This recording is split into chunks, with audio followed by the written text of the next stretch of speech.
షర్మిల ఓ రకంగా Telugu Desam party be టీమ్గానే పనిచేశారు. Congress party తరపున కంటే కూడా తన అన్న మీద ద్వేషంతో జరిగినటువంటి ఈ వ్యవహారం పతాక స్థాయికి చేరినటువంటిది. అయితే ఇప్పుడు ఆవిడ తన తండ్రి వ్యవహారం వచ్చేటప్పటికి మళ్ళీ ఇటే మాట్లాడక తప్పలేదు, చంద్రబాబు గారి మీద ఆగ్రహం ప్రదర్శించక తప్పలేదు. మరి ఇది రేపు పత్రికలో రాస్తారో లేదో తెలియదు, లేదా రాసిన ఏదో 4 లైన్లో 6 లైన్లకో రాయొచ్చు. తాజాగా షర్మిల రాసిన లేఖ అత్త మీద కోపం దొత్త మీద చూపినట్టుంది ముఖ్యమంత్రి చంద్రబాబు గారి తీరు. ఆనాడు జగన్ గారు చేసిన తప్పే నేడు చంద్రబాబు గారు చేస్తున్న అధికారంలో ఉండగా స్వర్గీయ ఎన్టీఆర్ పేరు మార్చి వైసీపీ ప్రభుత్వం చేసింది. ఎన్టీఆర్ పేరు అసలు జిల్లాకి పెట్టిందే జగన్మోహన్ రెడ్డి. యూనివర్సిటీకి పేరు మార్చాడు, అది తప్పనినే మాట్లాడుకున్నాం. బట్ జిల్లాకు ఒక పేరు పెట్టినోడే జగన్మోహన్ రెడ్డి, తెలుగుదేశం పెట్టలేదు. అది మర్చిపోయింది ఆవిడ.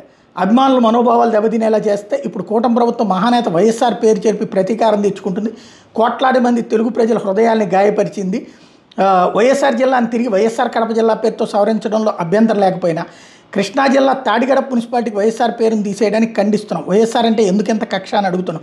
వైఎస్ఆర్ జిల్లాలో తిరిగి కడప పేరు చేరినప్పుడు విజయవాడ కేంద్రంగా ఉన్న ఎన్టీఆర్ జిల్లాకు ఎన్టీఆర్ విజయవాడనో లేక పాత కృష్ణా జిల్లాకు ఎన్టీఆర్ కృష్ణా జిల్లాగా పేరు ఎందుకు మార్చలేదని ప్రశ్నిస్తున్నాం.